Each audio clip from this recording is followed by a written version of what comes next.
तो आइए शुरू करते हैं फ्लूइड मैकेनिक्स। फ्लूइड मैकेनिक्स में सबसे पहले हम डेंसिटी की बात करते हैं।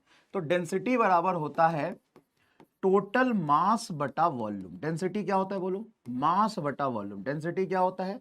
मास बटा वॉल्यूम। डेंसिटी होता है मास बटा वॉल्यूम। अगर आप सेम बहुत सारे लिक्विड का मिक्सचर करते हैं तो मिक्सचर की डेंसिटी होता है टोटल मास बटा टोटल वॉल्यूम। सेम मास के लिए जब सेम मास करोगे तो टोटल मास है m1 plus m2 divided total volume v1 plus v2। Same mass करो तो 2 का फैक्टर ऊपर आएगा। तो सेम मास के लिए लिक्विड की डेंसिटी होता है 2 ρ1 ρ2 बटा ρ1 प्लस ρ2। और सेम वॉल्यूम करोगे तो v2 भी आएगा तो 2 का फैक्टर नीचे आता है। सेम वॉल्यूम के लिए डेंसिटी ऑफ मिक्सचर होता है ρ1 प्लस ρ2 बाई 2। सेम वॉल्यूम के लिए होता है ρ1 प्लस ρ2 बाई 2। और सेम मास के लिए होता है 2 ρ1 ρ2 बटा ρ1 प्लस ρ2। रिलेटिव डेंसिटी होता है बेटा डेंसिटी ऑफ लिक्विड बटा डेंसिटी ऑफ वाटर। वाटर की डेंसिटी होती है 10⁻³ kg पर मीटर क्यूब। ऑयल की डेंसिटी कम होती है। मरकरी की डेंसिटी होती है 13.6 इंटू 10⁻3। अगर आप प्रेशर की बात करेंगे, अगर ये कंटेनर ओपन है और इसमें लिक्विड फिल्डेड है तो सबसे पहली बात, ओपन कंटेनर के सरफेस पर एक एक्स्ट्रा एटमॉस्फेरिक प्रेशर होता है P0। और यहां से H डेप्थ पर जाके यहां पर प्रेशर देखोगे तो ये होगा P0 प्लस ρgh। क्या आपको ये समझ में आता है? P0 प्लस ρgh, क्या आपको ये समझ में आता है? हाँ सर, P0 प्लस ρgh होता है। अगर ये कंटेनर बेटा अपवर्ड या डाउनवर्ड एसिलरेटिंग है तो उसमें जो प्रेशर होता है अपवर्ड डाउनवर्ड एसिलेशन में हम लिखते हैं P प्लस रो जी इफेक्टिव इंटू एच। अगर अपवर्ड एसिलरेशन है तो ये होगा रो जी प्लस ए इंटू एच। और अगर डाउनवर्ड एसिलरेशन, देखिएगा बेटा डाउनवर्ड एसिलरेशन है तो प्रेशर हो जाता है रो जी माइनस ए इंटू एच। अगर कंटेनर हॉरिजॉन्टली एसिलरेटेड है, बहुत इंपॉर्टेंट बात बता रहा हूं ध्यान सुनिएगा, अगर कंटेनर हॉरिजॉन्टली एसिलरेटेड है तो इसका अपर सरफेस थीटा एंगल बनाता है। क्या बनाता है? इसका अपर सरफेस थीटा एंगल बनाता है। और that tan theta is equal to a by g हो जाता है। That tan theta is equal to क्या हो जाता है? a बाई जी हो जाता है। क्या आपको ये समझ में आता है बेटा? क्या आपको ये समझ में आता है? हाँ सर, ये तो बहुत आसान है। पास्कल लॉ क्या कहता है? ध्यान से देखिएगा। पास्कल लॉ क्या कहता है कि pressure in a fluid at rest in same point is at same at all the height. मतलब अगर कोई कंटेनर रेस्ट में है या कांस्टेंट वेलोसिटी चल रहा है तो उसके सेम हाइट पर हर जगह प्रेशर क्या होता है? सेम होता है। ए पर, बी पर, सी पर, सॉरी सेम हाइट तो सेम हाइट पे बनाओगे ना, सॉरी देखो यहां पर ए पर, बी पर, सी पर प्रेशर क्या हो जाएगा? सेम। अच्छा, ये प्रेशर अमाउंट ऑफ लिक्विड पे डिपेंड नहीं करता, सिर्फ डेप्थ पे डिपेंड करता है। जैसे हाइड्रोस्टैटिक पैराडॉक्स क्या होता है कि मान लो कंटेनर ऐसा है और इसी को हमने कनेक्ट कर दिया, कंटेनर ऐसा है, इसी को हमने कनेक्ट कर दिया, कंटेनर ऐसा है। तो कंटेनर किसी भी शेप का हो, यहां पर, यहां पर, यहां पर प्रेशर की वैल्यू सेम होगी। अगर ये लिक्विड इस तरीके से मैं कुछ फील करता हूं, ध्यान से देखना, अगर लिक्विड में कुछ इस तरीके से फील करता हूं, ओहो कहां लीकेज है, पानी बह गया, यहां लीकेज है। अब देखना, अब देखो, तो यहां पर प्रेशर, यहां पर प्रेशर, यहां पर प्रेशर क्या होता है? सेम होता है। फोर्स सेम होगा ये जरूरी नहीं है, बट प्रेशर सेम होता है। अच्छा, एक्स्ट्रा प्रेशर किसी भी पॉइंट पे लगाते हो, सेम उतना ही प्रेशर इनक्लोज फ्लूइड के हर पॉइंट पे ट्रांसमिट कर जाता है।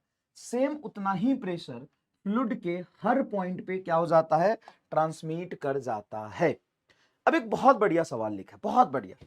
अगर आप बढ़िया से करोगे तो मजा आ जाएगा इस सवाल को करने में।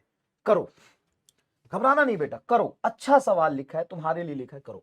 देखो, an air bubble of volume V naught is released by the fish at depth H in a lake.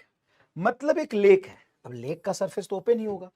इस लेक के यहां पर एक एयर बबल रिलीज किया है H डेप्थ से।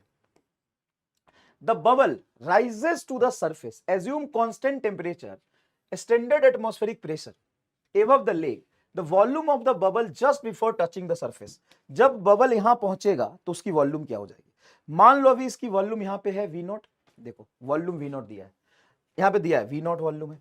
यहां पे प्रेशर कितना होगा? प्रेशर हो जाएगा इस पॉइंट पे, एटमॉस्फेरिक प्रेशर अगर P0 है तो P0 plus rho g H. और यहाँ पे पी नॉट और वॉल्यूम मान लो वी डैश।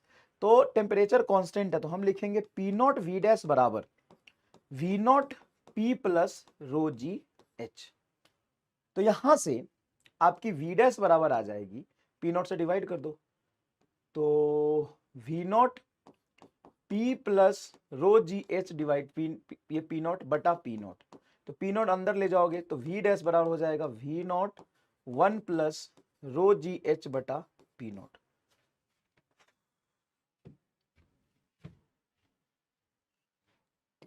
फोर्थ, कैसा लगा सवाल?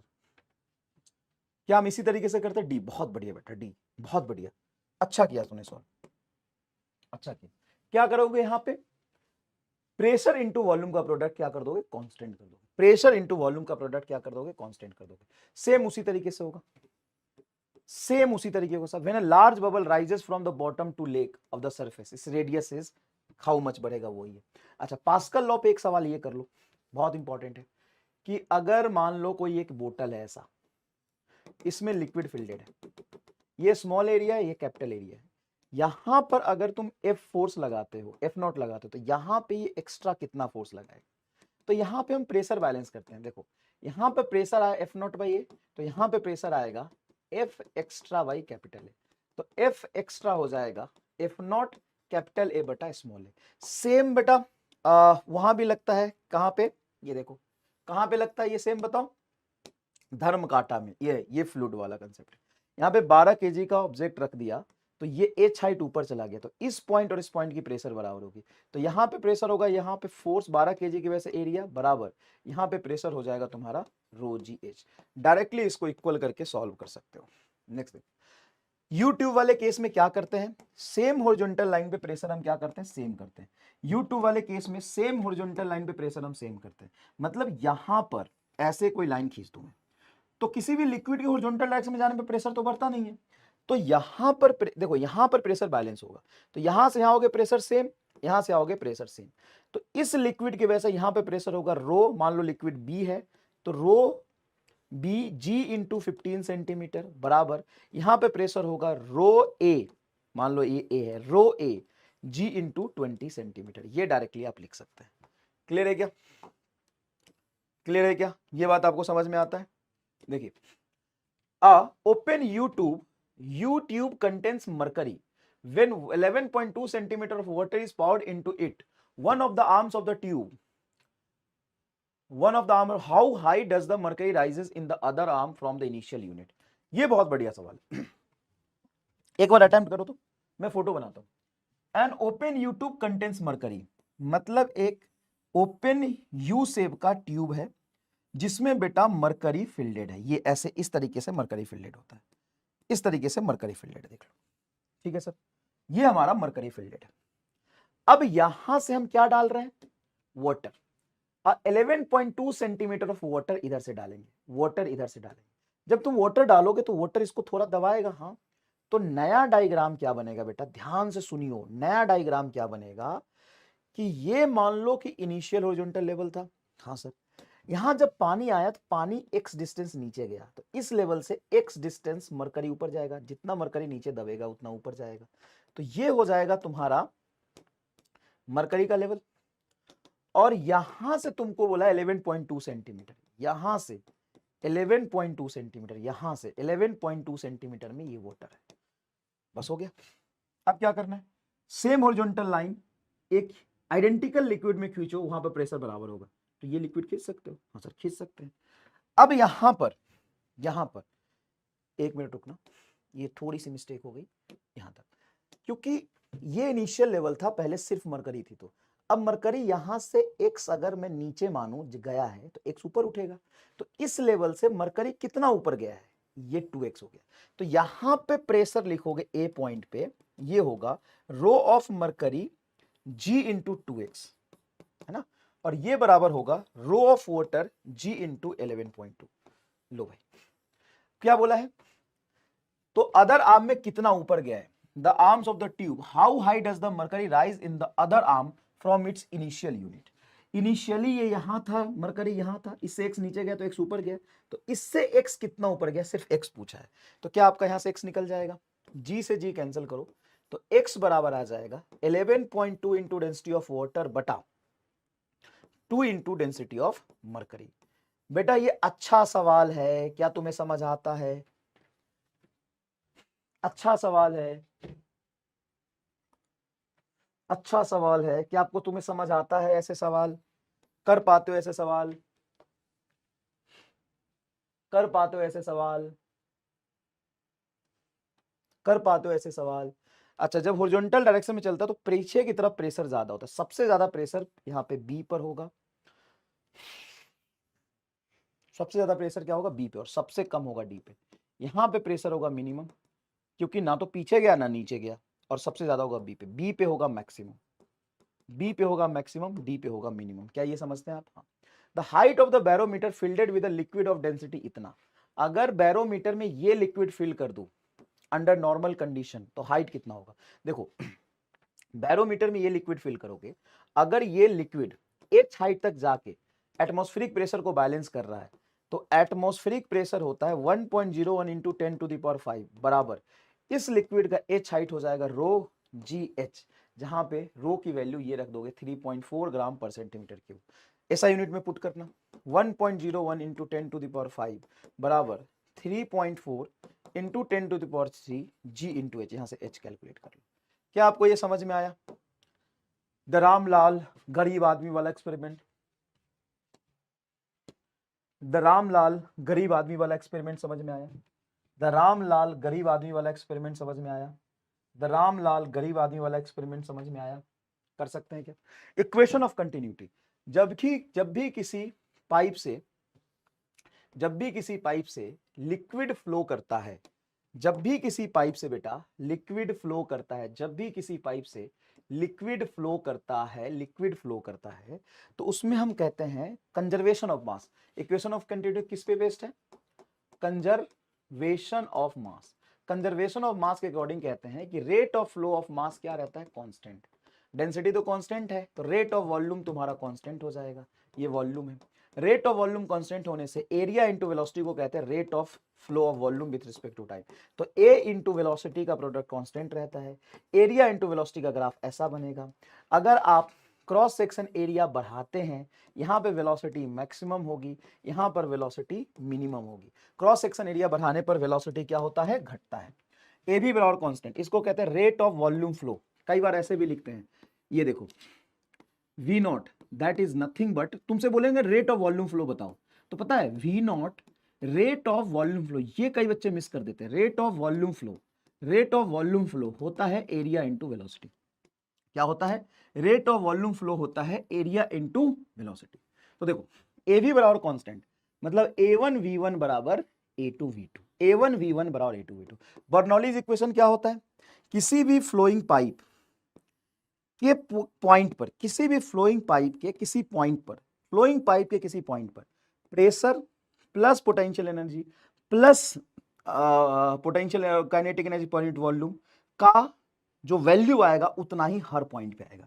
मतलब मान लो ये पाइप है, ध्यान से सुनना ये बात, मान लो ये तेरा पाइप है, तो इस पाइप के किसी भी पॉइंट पर तुम लिखो, इस पाइप के किसी भी पॉइंट पे तुम लिखो, किसी भी पॉइंट पे, ए पे, वेदर बी पे, सी पे, किसी भी पॉइंट पे लिखो, तो pressure plus potential energy per unit volume plus kinetic energy per unit volume का सम हर जगह सेम आता है। ये आइडियल फ्लूइड के लिए, इन कंप्रेशन फ्लूइड के लिए सही है, स्टेडी फ्लो के लिए सही है, अनस्टेडी फ्लो के लिए सही नहीं होगा, अनस्टेडी फ्लो के लिए सही नहीं होगा। इक्वेशन ऑफ कंटिन्यूटी पे बढ़िया सवाल लिखा है मैंने। जनरली आप जानते हो A1V1 बराबर A2V2 पे बहुत आराम से कर लोगे, A1V1 बराबर A2V2 पे बहुत आराम से कर लोगे। लेकिन ये सवाल करके दिखाओ, ये सवाल करके दिखाओ क्या है? Water is flowing through the horizontal tube having cross section area of its two end are A and A dash, cross section area है A and A dash, such that the area A by A dash is 5. If the pressure difference of the water between the two ends is 3 into 10 to the power 5 meter per second square, then velocity of water with which it enters the tube will be, neglect gravity। ओ भाई साहब करो तो, water flowing through horizontal tube, एक पानी horizontal tube से flow कर रहा है, यहां पर मान लो प्रेशर है P1, एरिया है A, यहां पे प्रेशर है P2, एरिया है A डैश। अब मान लीजिए कि यहां पे वेलोसिटी है V1, यहां पे V2, तो एक रिलेशन लिख सकते हैं कि A इंटू V1 बराबर हो जाएगा A डैश इंटू V2। क्या ये रिलेशन लिख सकते हो? हाँ सर, ये रिलेशन लिख सकते हैं। अब V1 बराबर, या A डैश को इधर लाओ, A बटा A डैश बराबर V2। A बटा A डैश 5 है, तो यहां पे लिख सकते हो 5, तो V1 5 बराबर V2। ये एक इक्वेशन आ गया, वेलोसिटी के बीच में रिलेशन आ गया। Pressure difference between any two ends 3 into 10 to the power 5 newton. अब यहां पर तुम्हारा अगर प्रेशर लिखोगे P1 plus kinetic energy point volume होगा हाफ रो V1 का square, P1 half rho V1 का स्क्वायर। यहां पे रेफरेंस मान लो तो हॉरिजॉन्टल पाइप पे दोनों जगह पोटेंशियल नहीं सेम हो जाएगा, तो लिखने की जरूरत नहीं है, रेफरेंस ही मान लो या 0 बराबर P2 प्लस हाफ रो V2 का स्क्वायर। तुमसे V1 पूछा है, इस P2 को इधर ले जाओगे या इस P1 को इधर ले आओ, तो रो बाई 2, देखो रो बाई 2 V1 का स्क्वायर माइनस V2 का स्क्वायर बराबर हो जाएगा P2 माइनस P1। प्रेशर उसने दिया हुआ है 3 इंटू 10 टू दी पावर 5 है, और V2 को हम लिख सकते हैं 5V1, तो V2 को लिखेंगे 5V1, V2 को लिखेंगे 5V1, तो 5 का होल स्क्वायर हो जाएगा 25, 25 में से एक जाएगा 24। रो बाई 2, रो की वैल्यू होती है वाटर में 10 to the power 3 by 2 into 24 V1 का स्क्वायर बराबर इतना। 10 टू द पावर 3 से कैंसिल करोगे, ये आपका 100 आ जाएगा, 300, ये हो जाएगा बेटा 12। V1 का स्क्वायर बराबर हो गया 300 बटा 12, ये कुछ आ रहा है। अगर आप गलत कर दिया, क्या कुछ गलत कर दिया यार, ग्रेविटी नेग्लेक्ट करना सही है, कुछ तो गलत किया मैंने। A and A dash the velocity water with which इंटर्स, ये V1 पूछा है, तो ये A by A dash is 5 है, A बाई A डैश 5 है, सही है, ये 5 है। V2 को हम लिख सकते हैं 5V1, ये भी सही है। V2 को 5V1 लिखेंगे तो निगेटिव आ जाएगा, कोई दिक्कत नहीं है, मैग्नीट्यूड ले लेंगे तो उससे कोई दिक्कत नहीं है, 24। और ये 3 से 12 कैंसिल होगा, 4 3 12, 4 आएगा, 1 मिनट, तो 4 को बोलो तो 25 कटेगा, V1 का स्क्वायर बराबर ये 25 हो गया, तो V1 बराबर 5 आ रहा है। अरे यार सही तो है।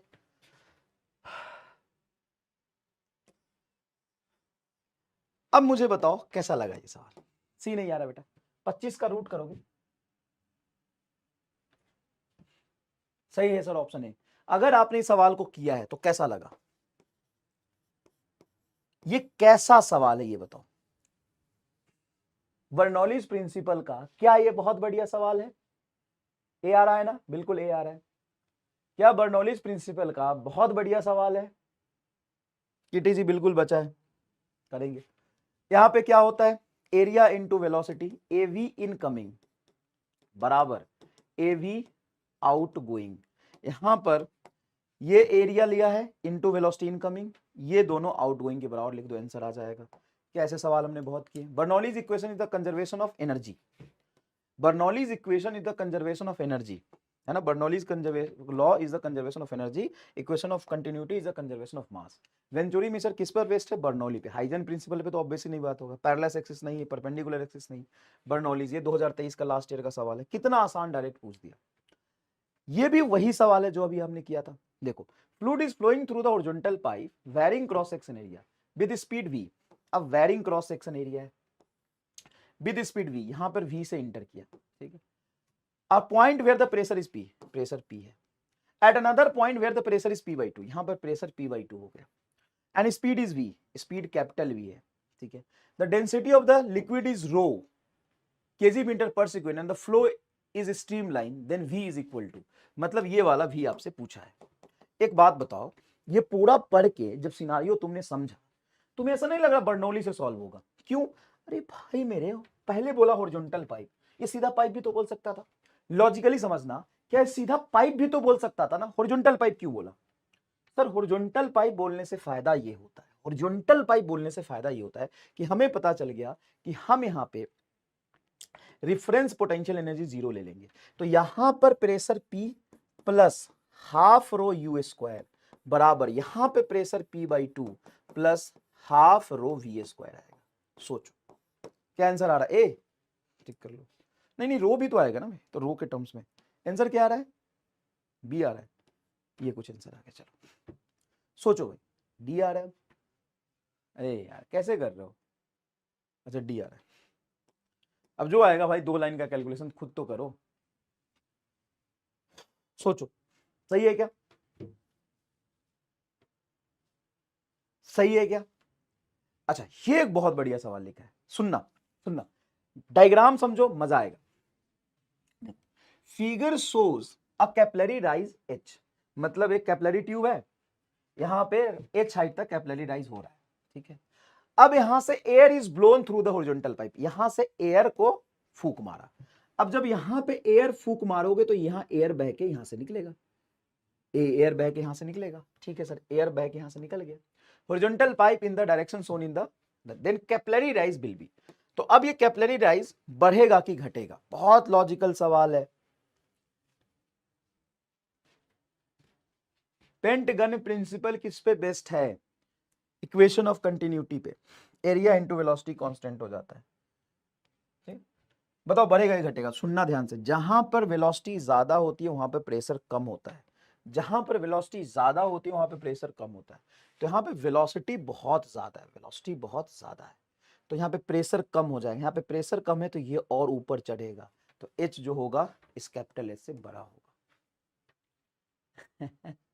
राइज करेगा।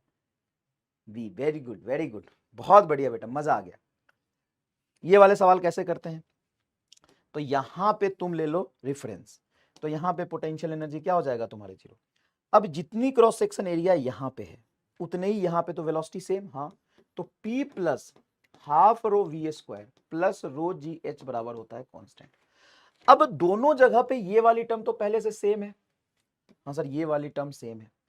यहां पे तुम्हारा रेफरेंस ये कम है, मतलब यहाँ पे रेफरेंस लोग ऊपर जाओगे तो ये बढ़ेगा, यहाँ पे ये कम है तो प्रेशर ज्यादा होगा, तो इस पॉइंट पे प्रेशर ज्यादा होगा, इस पॉइंट पे कम होगा। ए पर प्रेशर कम होगा, बी पर प्रेशर, देखो इसका सम कांस्टेंट है, ये तो दोनों जगह सेम है, तो यहां पर ये कम है तो ये बढ़ेगा, तो यहां पर प्रेशर ज्यादा होगा। सोचो क्या अच्छा सवाल है, क्या अच्छा सवाल है। वेलोसिटी तो दोनों वजह सेम होगा, वेलोसिटी सेम होगा, और प्रेशर बी पर ज्यादा होगा, बी पर ज्यादा होगा। एरिया सेम है इसलिए वेलोसिटी सेम आएगा। प्रेशर बी पे, अच्छा प्रेशर यहां लिखा है, आंख से दिख भी नहीं रहा, ये प्रेशर है, ये प्रेशर है। अच्छा सवाल है, ये भी मैंने बताया, जैसे जैसे आगे बढ़ोगे तो पोटेंशियल तो सेम है, आगे बढ़ोगे तो वेलोसिटी कम तो प्रेशर, सॉरी वेलोसिटी बढ़ेगा, एरिया कम तो वेलोसिटी बढ़ेगा, वेलोसिटी बढ़ेगा तो प्रेशर कम होगा। ये आंसर आएगा, ये आंसर आएगा। नेक्स्ट देखिए, ये रामलाल का घर वाला, बरनौली पे डायरेक्ट सॉल्व होगा, मैंने कराया भी है, बरनौली पे डायरेक्ट सॉल्व होगा, मैंने कराया भी है। स्पीड ऑफ इफ्लक्स देखोगे, इसमें बेटा एक ही चीज आपको याद रखना है, स्पीड ऑफ इफ्लक्स में एक ही चीज याद रखना है कि मान लीजिए कंटेनर यहां तक फिल्डेड है, तो टोरिसली का इक्वेशन कहता है कंटेनर ओपन है तो ये जो वेलोसिटी होता है रूट अंडर 2g इंटू वो हाइट होता है जहां तक लिक्विड फिल्डेड है।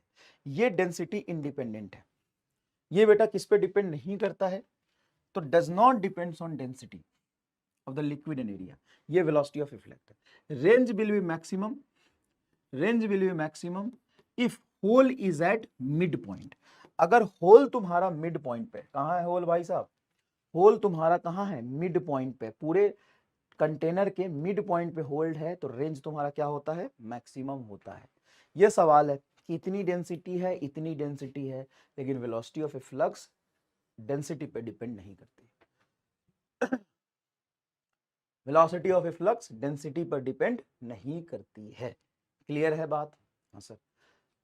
Glycerine containing a water on a table of height h, एक टेबल है भाई साहब जिसका height h, small hole is punched in the side of cylinder at the base, यहां पर एक स्मॉल होल किया है, ground at a distance r from the table, then the depth of the water in the table is, cylinder containing a water stand on a table of height h height का table है, यहां से water निकला है और r range दिया हुआ है, तो ये कितने हाइट तक इसमें लिक्विड फिल्डेड होगा स्मॉल h वो पूछा है। बड़ा आसान है, सर कैसे, सुनना, अच्छा सवाल है, अच्छा सवाल है। यहां से हॉरिजॉन्टल डायरेक्शन में जब लिक्विड बाहर निकलेगा तो इसकी वेलोसिटी होगी रूट अंडर 2gh। हाँ सर होगी। वेलोसिटी कितनी होगी, रूट अंडर 2gh होगी। ठीक है सर, वेलोसिटी हो गई रूट अंडर 2gh जिसमें h के टर्म्स में होगा। टाइम ऑफ रेंज बराबर होता है time of light into velocity. Time of light होता है root under 2h by capital G, ये रेंज, और वेलोसिटी होगा रूट अंडर 2gh।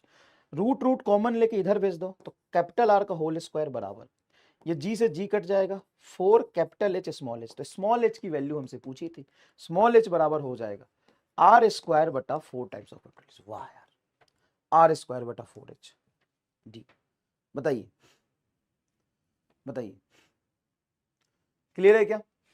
बताइए, ऊपर से जितनी हाइट पर नीचे डेप्थ होल किया है, बेस से उतनी ही हाइट पर होल करेंगे तो रेंज क्या होगा, इक्वल होगा। ये और ये हाइट क्या होनी चाहिए, बराबर होगी, तभी रेंज बराबर होगा। Large open tank containing a water has 2 hole at its wall, square hole of the side a made at a depth y।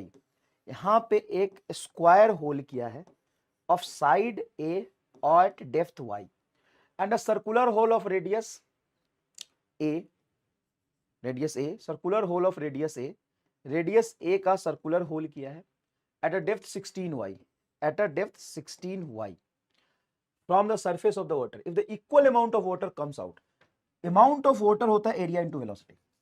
तो यहां पर जो वेलोसिटी होगी, ये cross section area a square, ये रेडियस आर होना चाहिए, ये रेडियस आर होगा, ये रेडियस आर होगा, sorry, area a square into velocity हो जाएगी रूट अंडर 2g/y। यहां पे एरिया पाई आर स्क्वायर और वेलोसिटी हो जाएगी root under 2g into 16y।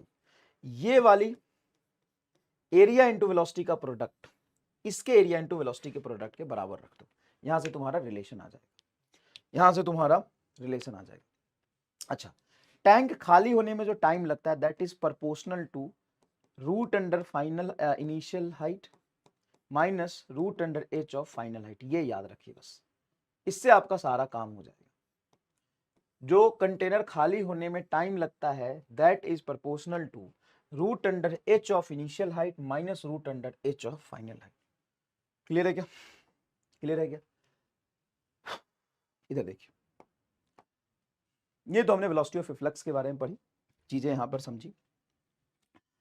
Viscous force, viscous force में आप ये समझिए कि जब भी कोई फ्लूइड का लेयर फ्लो कर रहा होता है जो कि विस्कस है, फ्रिक्शन लगा है, तो दो तरह का फ्रिक्शन होता है, between layer of fluids and between solid and fluids.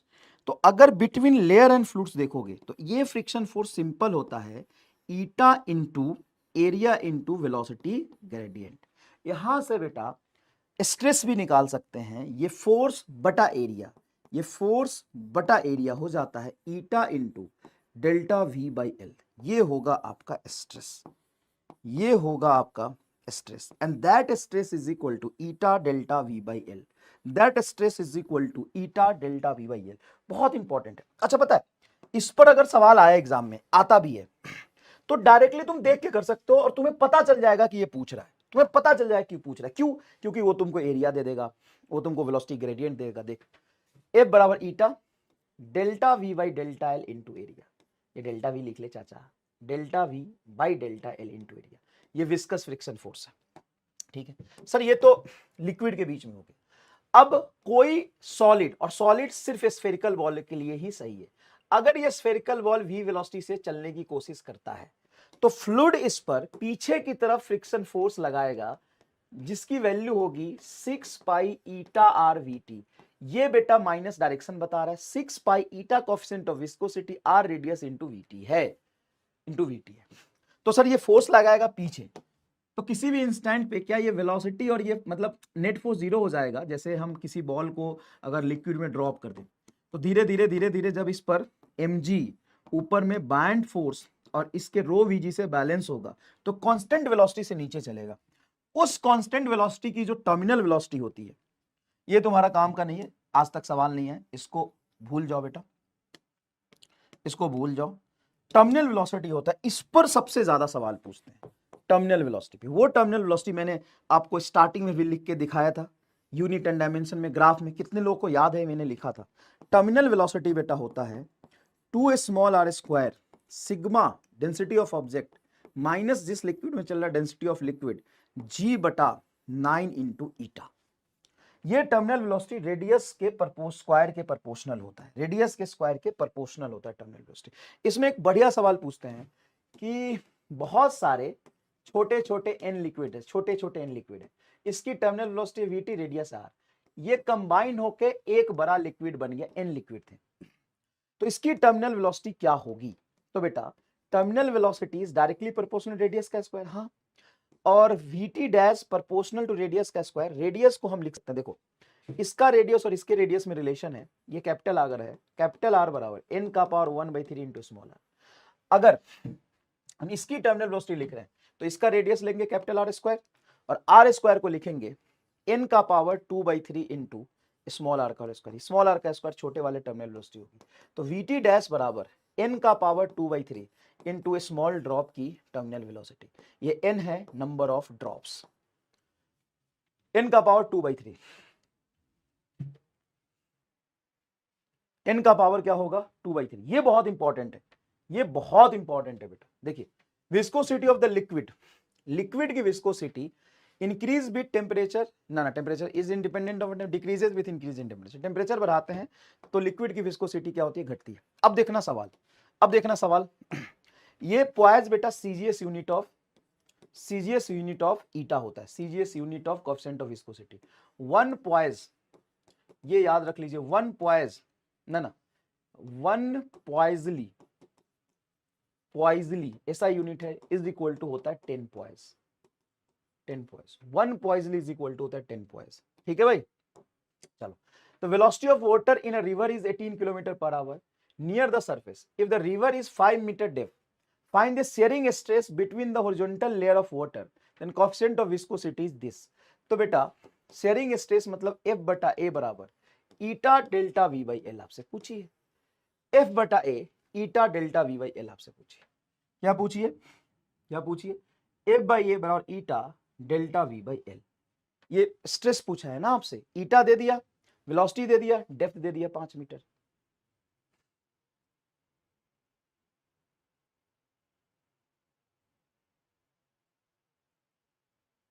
ठीक है,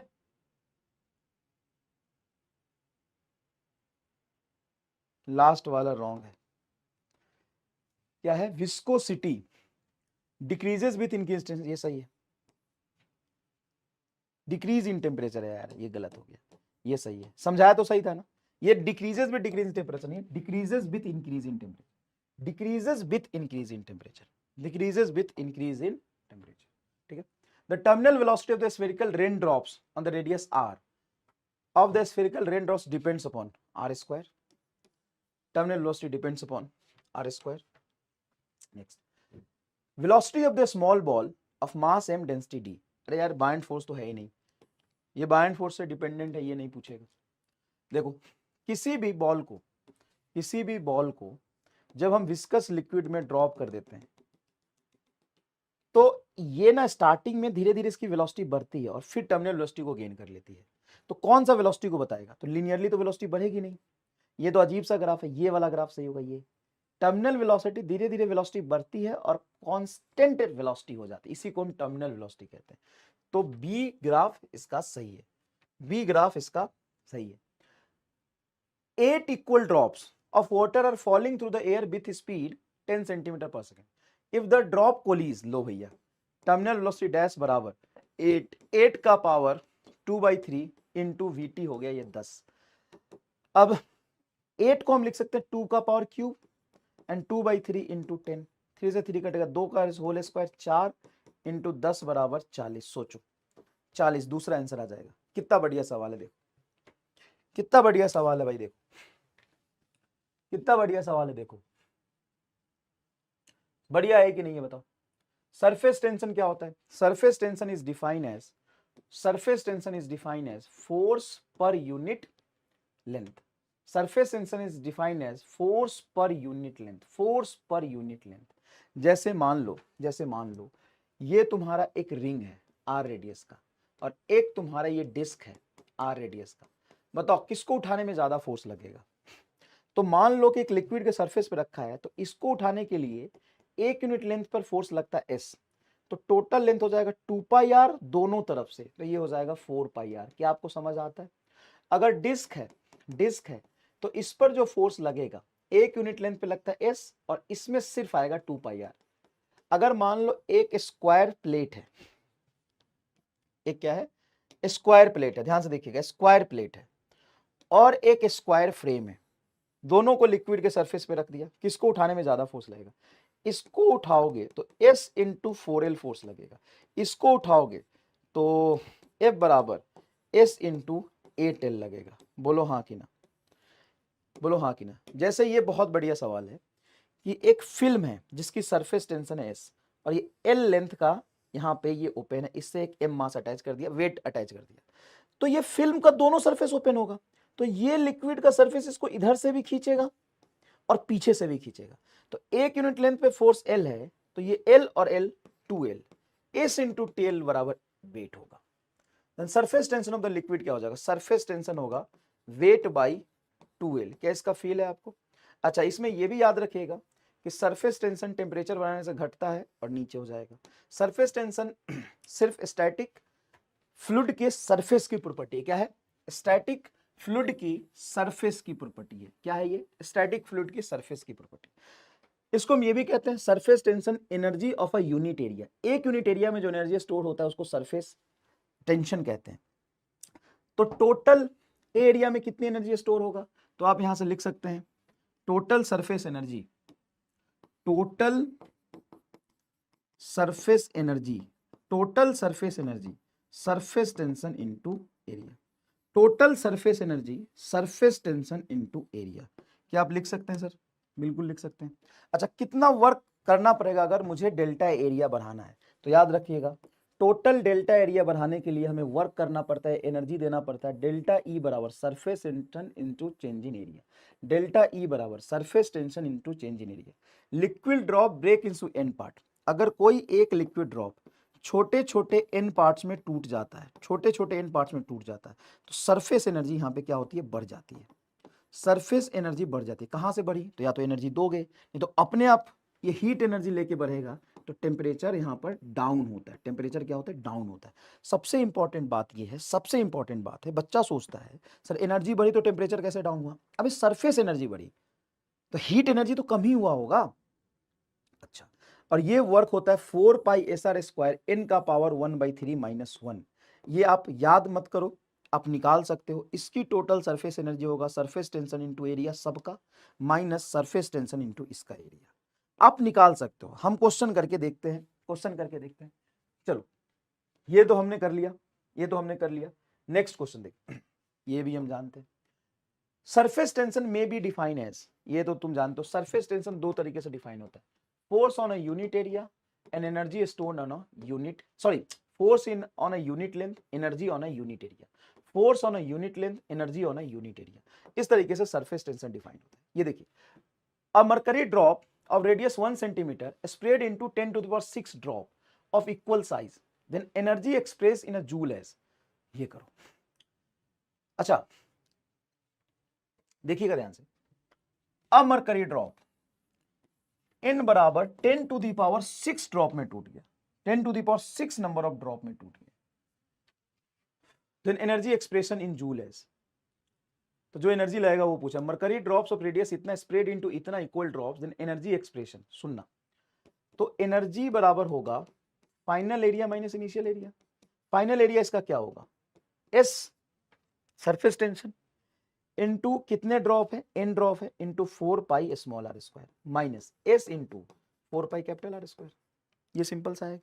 यहां से बेटा 4π इंटू एस बाहर निकाल लो, तो n into small r² minus capital R²। हमें किसकी रेडियस पता है?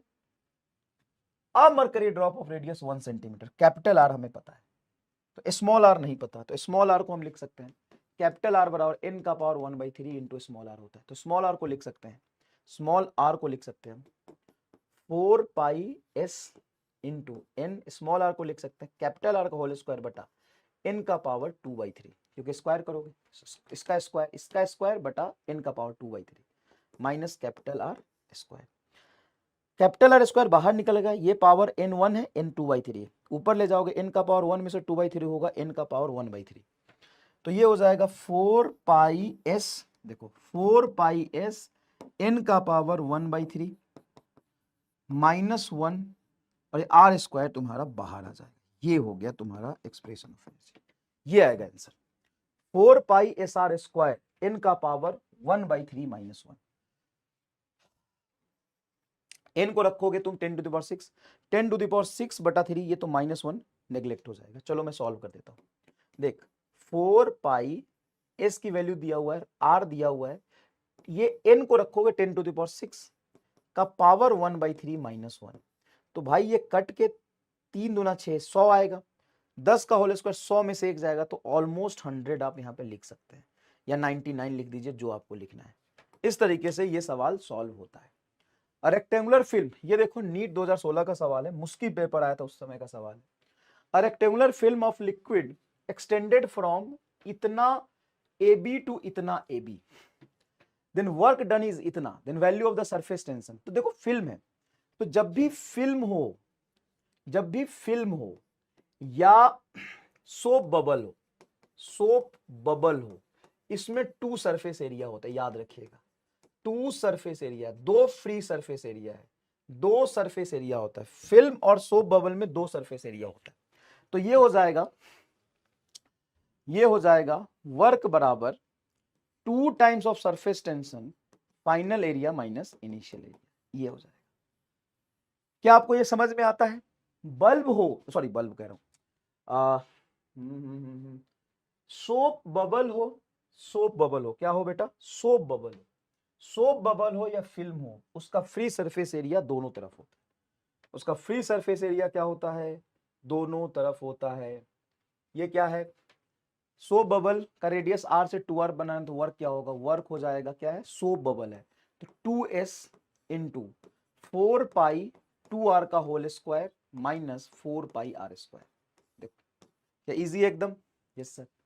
Drop equal to radius coalesce in a bigger drop, what is the ratio of surface energy of bigger drop to smaller one?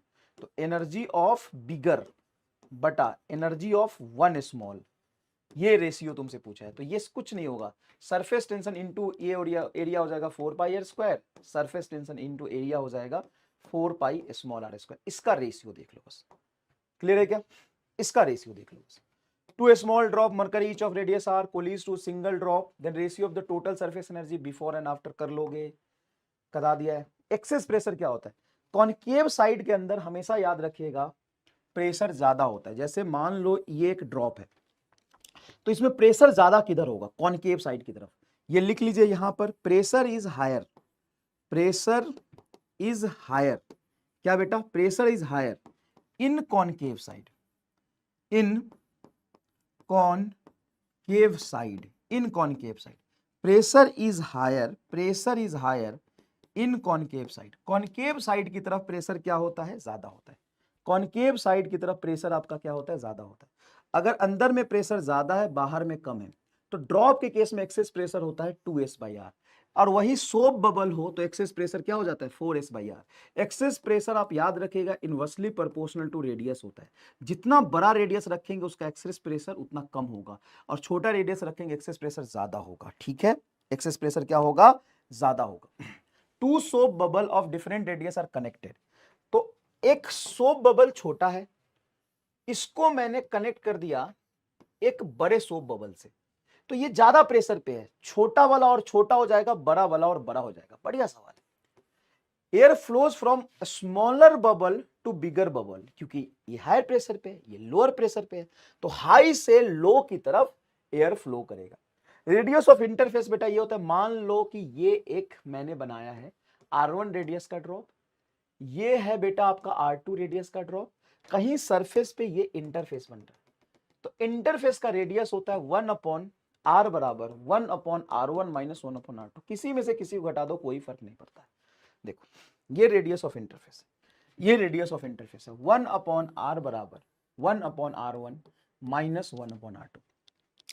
Under isothermal condition अगर to bubble कोलीज करता है R1 radius का, R2 radius का, और एक bubble बनाता है तो उसका रेडियस होता है रूट अंडर R1 का होल स्क्वायर प्लस R2 का होल स्क्वायर। बहुत इंपॉर्टेंट है, बहुत important. When the two soap bubble of radius A and B, जहां पे B बड़ा है collide, then radius of the curvature, ये बता दिया क्या हो जाएगा, 1/a minus 1/b is equal to 1/r। Solve कर लो, ए बी बटा a minus b, a b बटा ए माइनस बी, ये आंसर आएगा। रेडियस पूछा है ना तो ऊपर चला जाएगा। फर्स्ट आंसर आएगा क्या, देखिए ध्यान से बेटा, फोकस से, फोकस से प्लीज, समय ज्यादा हो जाता तो फोकस हटता है, फोकस से प्लीज। क्या ये वाली बात आपको फील आ गई, क्या ये वाली बात फील आ गई? चलिए नेक्स्ट देखिए, ये वही है रेडियस ऑफ इंटरफेस अगेन, हाँ वही है radius of interface, radius of the combined soap bubble, अच्छा नहीं radius of combined soap bubble, ये हो जाएगा कंबाइंड सोप बबल की रेडियस। देखो खूब सारे सवाल इस पे पूछे, ये होमवर्क है बेटा, ये कर लेना तुम एक। नेक्स्ट देखो कैपिलरी राइज, कैपिलरी राइज से पहले कॉन्टैक्ट वो एंगल पढ़ो। कॉन्टैक्ट एंगल होता है angle between liquid surface and solid surface inside the liquid.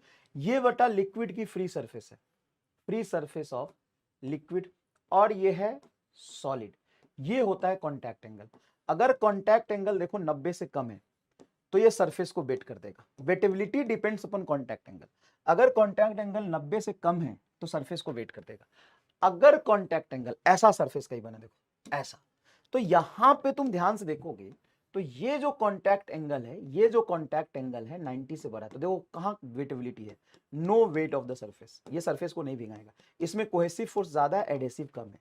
इसमें कोहेसिव कम है, कोहेसिव कम है और एडहेसिव ज्यादा है। क्या क्लियर है ये बात? हाँ क्लियर है ये बात। अच्छा, जब भी आप किसी कैपिलरी ट्यूब को लिक्विड में डालते हैं, क्या करते हैं, कैपिलरी ट्यूब को लिक्विड में डालते हैं, तो यहाँ पे दो तरह का कॉन्टैक्ट एंगल होता है। अगर कॉन्टैक्ट एंगल बेटा ऐसा बना, ऐसा बना, तो ये लिक्विड राइज नहीं करेगा, ये लिक्विड फॉल करेगा, ये ऐसे हो जाएगा।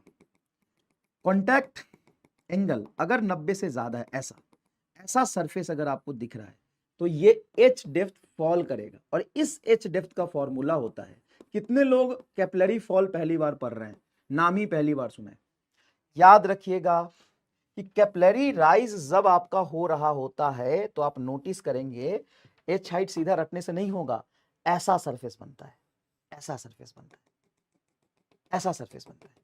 क्या आपने ये पढ़ा था, कैपिलरी राइज के साथ साथ कैपिलरी फॉल भी होता है। जब कॉन्टैक्ट एंगल देखो, ये लिक्विड का ये सॉलिड का सरफेस है, 90 से कम है तो कैपिलरी राइज होता है, जब कॉन्टैक्ट एंगल 90 से ज्यादा है तो कैपिलरी फॉल होता है। कितने लोग ये पहली बार देख रहे हैं कि कैपिलरी फॉल भी कोई चीज होता है, बताइए बताइए।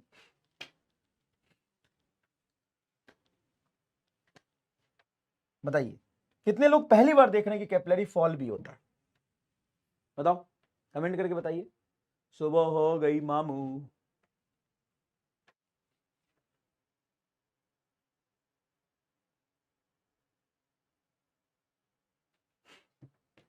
बताओ कितने लोग पहली बार देख रहे हैं कैपिलरी फॉल भी होता है ज्यादातर लोग देख रहे हैं। तो बेटा ये कैपिलरी राइज का फॉर्मूला है, H बराबर 2s cos theta by rho g r. ये बेटा कॉन्टैक्ट एंगल है। और देखो, और वैसे भी तुम यहां से फील कर सकते हो, अगर कॉन्टैक्ट एंगल 90 से बड़ा है तो कॉस थीटा में अगर थीटा 90 से बड़ा हो तो निगेटिव आ जाएगा, तो ये फॉल हो जाएगा। बताओ अगर फील आ गया हो तो हार्ट बना दो। भाई साहब अगर कॉन्टैक्ट एंगल 90 से कम है तो कॉस पॉजिटिव होगा, मतलब ये राइज करेगा। अब आइए यहां पर फटाफट देख लेते हैं। H बराबर कहीं लिखा है 2s cos थीटा, अरे यार 2s cos थीटा बटा रो जी आर। तो यहाँ पे height is directly proportional to surface tension, height is directly proportional to cos theta, but height is inversely proportional to contact angle. Height is inversely proportional to density, height is inversely proportional to radius of the tube. Tube की radius के inversely proportional होता है। Radius कम करेंगे, radius कम करेंगे height बढ़ेगा, radius बढ़ाएंगे height घटेगा। क्या इनवर्सली प्रोपोर्शनल होता है? हाँ। अच्छा, मास जो लिक्विड का कैपिलरी ट्यूब में जाता है डायरेक्टली प्रोपोर्शनल रेडियस होता है, पोटेंशियल एनर्जी रेडियस पर डिपेंड नहीं करता है। अब फटाफट सवाल देखते हैं। A capillary experiment is perform in a vacuum, then the liquid in capillary rise, तो it will rise at the top, it will rise, it will remains at them, it will fall, it will rise at the top, ये full रहेगा, है ना? नहीं नहीं नहीं, it will remains the same, जितना उसको राइज करना था उतना ही राइज करेगा। अगर वैक्यूम में करोगे एक्सपेरिमेंट को तो कोई फर्क नहीं पड़ेगा। सर वैक्यूम में एटमॉस्फेरिक प्रेशर नहीं होता तो क्या फर्क पड़ता है? अगर तुमने ऐसे डाला है तो भाई यहां भी ओपन है और यहां भी लिक्विड ओपन है। अगर एयर प्रेशर है तो यहां भी और यहां भी है, वैक्यूम है तो यहां भी है यहां भी है, तो कोई फर्क नहीं पड़ता है। क्या होगा? डी नहीं होगा, राइज अप टू टॉप नहीं होगा। चलिए बैठ के समझ लेते हैं, बैठ के समझ लेते हैं, चलिए बैठ के समझ लेते हैं अच्छे से। वहीं तक राइज करेगा जहां तक पहले राइज कर रहा था। A capillary tube of radius r immerse in a water of water high to the h when mass of the water in the capillary is 5 gram. Another capillary tube of radius 2r, जो मास होता है directly proportional to are होता है। Radius double तो mass double, radius double तो mass double.